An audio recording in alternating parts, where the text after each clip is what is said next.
going to talk about artificial intelligence. But first, I'm going to kind of give an intro to modern technology, I guess.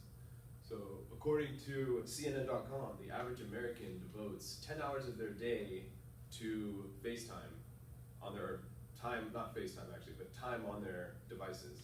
And if you sleep 8 hours, 10 hours a day is more than half of the time you're awake.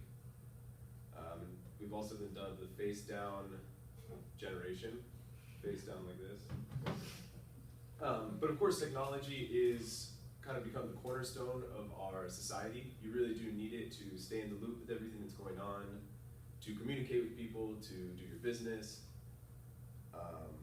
But where will this technology that's become so powerful, where will the computer processing take us in the near future? What's kind of the next step of the computers doing what they do? And that is where people like Stephen Hawking and Elon Musk are very worried. They're really worried where the computers will go next. They both agree that they believe that artificial intelligence is the biggest existential crisis or threat to humanity.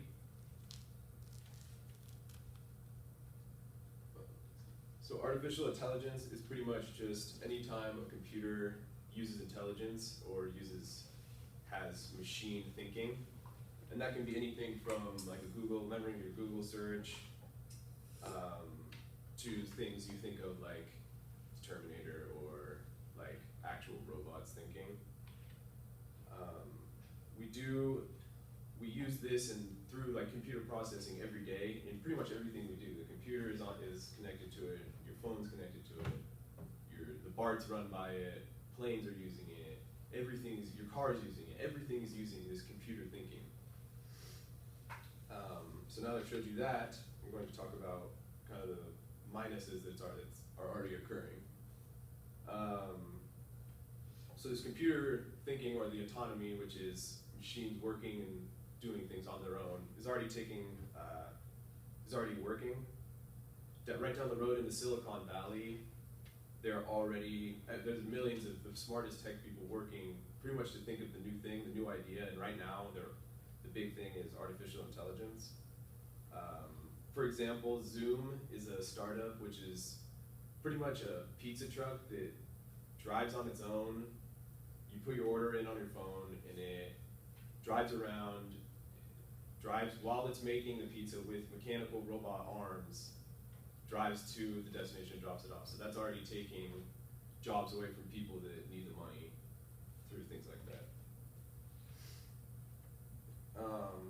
But this is obviously, of course, this is just the early stage. This is not exactly what the scientists like Musk and Hawking are fearing. They're more fearing what is this technology going to do down the road in the next 20 years when it keeps getting smarter and these smart computer people keep working on it, see what will happen, what is this going to become?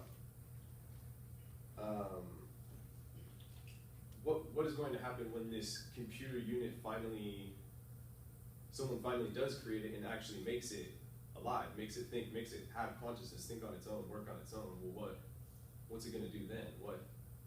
It has all this power. Like I said, it has all the power. Its control, everything is run by this computer processing. What happens when this thing can think? What is it going to do? What's it going to do?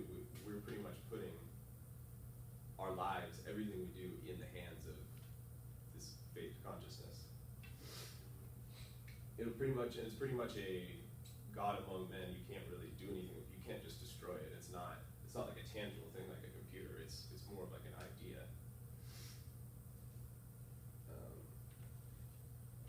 But of course, I'm not trying to convince you that we need to stop it, because of course we need this technology now, and it's what makes the world go round pretty much. And as you all know, like I've been saying, the technology is very important and we really need it in society, but as it has made things so simple now, it could present large problems down the road.